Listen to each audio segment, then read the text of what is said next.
Hello everyone, मैं Meenu Sharma, sub inspector इन Delhi police. स्वागत करती हूँ आप सभी का आपके अपने यूट्यूब चैनल यूनिक स्ट्रेटेजिस्ट में। कैसे हैं आप सभी लोग? आई होप आप सभी अच्छे होंगे।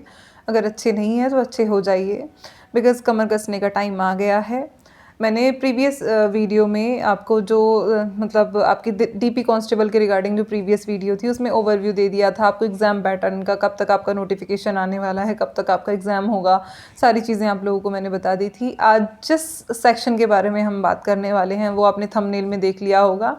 आज हम अपनी रीजनिंग के बारे में बात करने वाले हैं। देखो, जो रीजनिंग सब्जेक्ट होता है ना, वो बहुत स्कोरिंग होता है, या मैं कह लूँ कि जितने भी आपके चारों सेक्शन होने वाले हैं उसमें सबसे ज़्यादा जो स्कोरिंग सब्जेक्ट होता है वो होता है हमारा रीजनिंग। 25 क्वेश्चंस आपके रीजनिंग के आने वाले हैं। अगर आप चाहें तो आप 25 में से 25 क्वेश्चंस को ओके कर सकते हैं, बिल्कुल ठीक कर सकते हैं। ऑल राइट, कैसे 25 में से 25 क्वेश्चन होंगे, इसी के लिए मैं ये वीडियो आप लोगों के लिए लेके आई हूँ। प्लीज़ हर एक चीज़ को ध्यान से समझें, अच्छे से सुने, ध्यान से समझें, देन नोट करें अगर कुछ चीज़ समझ में नहीं आती है तो, और फिर उसको फॉलो करें। और उसके बाद में भी अगर कोई क्वेरी रह जाती है देन कमेंट सेक्शन आपके लिए खुला हुआ है। ओके, तो चलिए बात कर लेते हैं। सबसे पहले कि बिल्कुल दो कैटेगरी के बच्चे होंगे। एक तो वो जिनको मतलब जिन्होंने पहले किसी भी एग्ज़ाम के लिए प्रिपेयर नहीं किया है, उनको रीजनिंग नहीं आती होगी, ठीक है, उनके लिए अलग से बात करेंगे। कुछ वो बच्चे होंगे जिन्होंने पहले कोई एग्ज़ाम दिया होगा तो उनको रीजनिंग आती होगी। दोनों के लिए हम लोग बात करेंगे।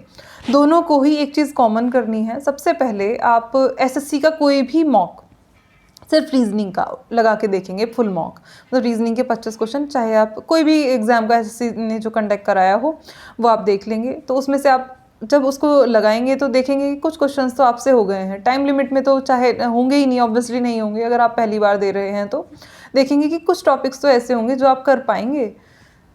फिर भी जिन बच्चों ने पहले से कहीं से किसी भी पर्टिकुलर टीचर से रीजनिंग पढ़ ली है, उनके लिए मैं बोलूँगी कि वो फिर से रीजनिंग उनको ऐसे पढ़ने की नीड नहीं है, वो सिर्फ प्रैक्टिस करेंगे, जिसके बारे में मैं अभी आगे बात करूँगी। पहले बात कर लेते हैं उन लोगों के बारे में जिन्होंने पहले कहीं से भी किसी भी टीचर से रीजनिंग नहीं पढ़ी है। ज़्यादा टाइम तो आप लोगों के पास में है नहीं, बहुत लिमिटेड सा टाइम है। मतलब ना मैं कहूँगी कम टाइम, ना मैं कहूँगी ज़्यादा टाइम। आप लोगों के पास में एकदम एग्जैक्ट टाइम है। इतना ही टाइम चाहिए डीपी कांस्टेबल को क्रैक करने के लिए।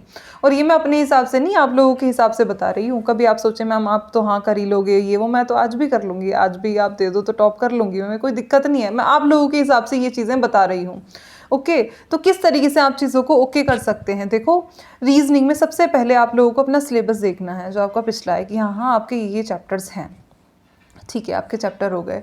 उसके बाद में क्योंकि एग्ज़ाम आपका एसएससी कंडक्ट करा रहा है तो एसएससी की प्रीवियस ईयर की रीजनिंग की कोई भी बुक आप परचेज़ कर लीजिए। मैं आपको दो रिकमेंड करूँगी। एसएससी किरण की साइट से भी बुक आती है जो पर्टिकुलर सिर्फ रीजनिंग के लिए है। उसमें सेट्स करके आते हैं, आई थिंक 100 या फिर 90 अराउंड सेट्स उसमें होते हैं, तो वो आप देख लेंगे। 90 जाने 99 इस तरीके से उसमें सेट्स दिए हुए हैं। वो या तो आप वो बुक परचेज़ कर लेंगे, या फिर आप पिनैकल की साइट से भी एसएससी रीजनिंग की बुक आती है जो कि सिर्फ प्रीवियस ईयर डेडिकेटेड होती है। वो बुक आपको परचेज़ करनी है। उसमें चैप्टर वाइज आपको दिए होंगे, पिनैकल वाली जो है या फिर वो भी एसएससी किरण वाली भी चैप्टर वाइज उसमें आप लोगों को दिए होंगे। चैप्टर टू चैप्टर आप लोग देखेंगे कि किस चैप्टर मतलब आप एक बार पहले फुल सेट देंगे अपना। फुल सेट में देखने के बाद में आप लोगों को पता चल जाएगा कि आप इस चैप्टर में ज़्यादा कमज़ोर हैं या फिर इस चैप्टर में आप ठीक हैं।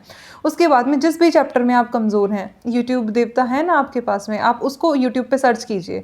उसके बाद में सर्च करने के बाद में आप किसी भी पर्टिकुलर टीचर से रीजनिंग पढ़ सकते हैं, क्योंकि मैंने किसी भी टीचर से रीजनिंग कभी नहीं पढ़ी है। ऐसे ही मैंने एक ऑफलाइन कोचिंग शुरुआत मिली थी, वहीं से एक बार थोड़ी सी रीजनिंग पढ़ी थी। उसके बाद मैंने कभी किसी से भी रीजनिंग नहीं पढ़ी। मैंने सिर्फ प्रीवियस ईयर मॉक से ही अपनी रीजनिंग को अच्छा किया है। तो मैं आप लोगों के लिए टीचर तो रिकमेंड प्लीज़ नहीं कर सकती हूँ। अगर आप लोगों की डिमांड होगी तो मैं 2-3 टीचर आपको चेक करके बता सकती हूँ, लेकिन सबसे पहले आप खुद ही ढूंढेंगे। तो आप यूट्यूब के ऊपर डालेंगे, देन मतलब रीजनिंग फॉर दिस, मतलब लाइक डीपी कांस्टेबल आप देखेंगे। आप चैप्टर टू चैप्टर वहाँ से एक बार जल्दी से कंप्लीट कर लेंगे। ये करने के बाद में, जल्दी से वो चीज़ें ख़त्म करने के बाद में, एक बार आप मोटे मोटे नोट्स बना लेंगे। मैं ये नहीं कह रही पूरा ब्लैक ब्लू रेड हर एक से सजाने नोट्स को बैठ जाइए, ऐसा नहीं करना है। नोट्स भी अगर आपको बनाने हैं तो किस सेक्शन के बनाने होंगे वो मैं आप लोगों को बता दूंगी। रीजनिंग में आपको इतने अच्छे नोट्स बनाने की ज़रूरत नहीं है, बहुत रफ मतलब नॉर्मल से मोटी मोटी चीज़ें आप लोग लिख लेंगे, वो आपको ज़रूरत मतलब ज़रूरी होंगी, क्योंकि आज के टाइम पे रीजनिंग थोड़ी सही पूछी जाने लगी है। ऐसे बिल्कुल ईजी भी रीजनिंग आप लोगों की नहीं पूछी जाती है। तो जब आपका मतलब पूरे बेसिक्स रीजनिंग के तैयार हो जाएंगे, फिर सिर्फ आपका एक ही काम बचेगा, mock mock and mock. Okay, आप फुल मॉक देंगे ही, मैंने आपको हर वीडियो में मैं आप बोलती हूँ कि आपको मॉक देनी ही है। आपको मॉक किस तरीके से देने हैं ये भी एक पर्टिकुलर वीडियो मैंने चैनल पर अपलोड की हुई है, आप उसको भी जाके देख सकते हैं। पूरा अपने आपके बेसिक्स हो गए। आपको कोई एक बुक देखो लेनी ही है, चाहे आप किरण ले लीजिए चाहे आप पिनाकल ले लीजिए, जो भी आपको ठीक लगती है। आप परचेज करने जाएंगे, दोनों को खोल के देखिए, जिसके भी सॉल्यूशन आपको ठीक देखने से थोड़ा ठीक लगते हैं।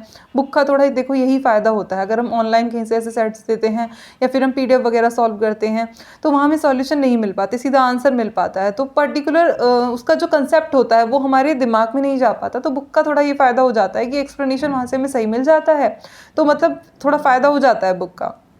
तो आप एक बुक तो ले लेंगे, क्योंकि अभी आप लोगों के पास में टाइम भी है, देन आप उसको सॉल्व कर लेंगे। अगर आपको नियरेस्ट कोई एग्ज़ाम होता है तो मैं आपको बुक कभी भी रिकमेंड नहीं करती, बट अभी टाइम है क्योंकि, तो आप बुक ले लो, उससे अच्छे से प्रैक्टिस कर लो। मैं आपको गारंटी देती हूँ, जितनी चीज़ें आपको बता रही हूँ ना, उतनी चीज़ें अगर आप लोग कर लेंगे, देन आपको 25 में से 25 में लाने से कोई नहीं रोक सकता। यही वो सेक्शन है जिसमें हम कम्पिटिटिव एग्जाम्स में फुल स्कोर करते हैं। ओके, यही वो सेक्शन है। तो अगर आपकी किसी अनदर सेक्शन में अगर 1-2 नंबर कट भी जाएंगे, कहीं कुछ कमी रह जाएगी, तो यही वही चैप्टर है जो आपको भरपाई करने वाला है सबसे पहले। इसीलिए मैं इसी के रिगार्डिंग जो वीडियो है वो लेके आ रही हूँ कि आप अपना एटलीस्ट ये वाला सेक्शन तो अच्छे से कंप्लीट कर लें। ओके, अभी भी अगर आप लोगों की कोई भी क्वेरीज के रिगार्डिंग रह जाती है, देन आप मुझे कमेंट सेक्शन में कमेंट कर सकते हैं, मैं उसको कंसिडर करके आप लोगों को बताऊंगी। बाकी रीजनिंग में अगर आप इतना कर लेंगे देन ये मोर देन इनफ होगा, और आपको कभी भी रीजनिंग के रिगार्डिंग, अभी नहीं, आप SSC CGL तक की रीजनिंग में भी आपको कोई दिक्कत नहीं आएगी अगर आप ये चीज़ें फॉलो करते हैं तो। लेकिन अच्छे से इनको करना है, गैप नहीं करना है। जब आपका मतलब हर एक चैप्टर से आप अपनी रीजनिंग को कंप्लीट कर लेंगे एंड देन आप मतलब सेट्स लगाया करेंगे, तो आपको पर डे आपको टारगेट रखना है कि मुझे 25 क्वेश्चन का 50 क्वेश्चन का सेट जो है वो पर डे करना ही है। एक पर डे आपको, जब तक आप फुल मॉक नहीं देते हैं, जब फुल मॉक देने लगेंगे देन आपको ये अलग से सेट करने की नीड नहीं होगी। जल्दी से आप ये चीज़ें शुरू कर दीजिए, और कोई भी क्वेरी हो तो मुझे पूछिए कमेंट सेक्शन में, आपको आंसर मिलेगा टाइमली। और चैनल को साथ ही साथ सब्सक्राइब करना प्लीज़ ना भूलें। टाइम अब भी आप लोग दूर से बैठे हो, जब आप लोग सिलेक्ट हो जाएंगे ना, तब आप लोग देखेंगे कि अरे देखो ट्रेनिंग में तो बिल्कुल भी टाइम नहीं मिलता। फिर आप लोग याद किया करेंगे कि मैम हमें गाइड करते थे, सारी चीज़ें बताते थे, और देखो वो ट्रेनिंग में किस तरीके से टाइम निकालते होंगे। तो आप प्लीज़ इस चीज़ की वैल्यू कीजिए, और चैनल को प्लीज़ सब्सक्राइब भी कीजिए, वीडियोज़ को लाइक कीजिए, साथ ही साथ अपने दोस्तों के साथ में शेयर भी कीजिए। मिलते हैं किसी नेक्स्ट वीडियो में, तब तक के लिए जय हिंद।